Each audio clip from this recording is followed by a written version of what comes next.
Welcome to the Banker Lamp. Please enjoy the video. In this video, I will explain the best settings for Roblox Forsaken. First, let's optimize your visual clarity. Enabling epilepsy mode is crucial. It removes distracting screen glitches when you take damage, keeping your view clean. Also, setting your camera sway to 0 provides a much more stable perspective, preventing unnecessary movement.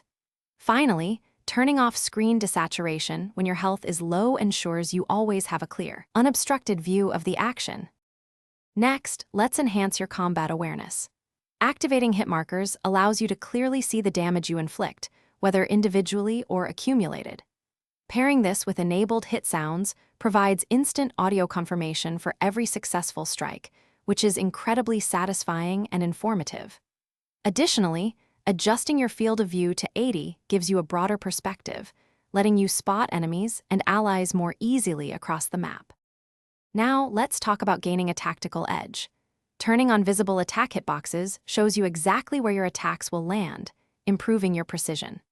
Crucially, enabling visible collision hitboxes helps you distinguish real players from deceptive clones, especially useful against certain abilities.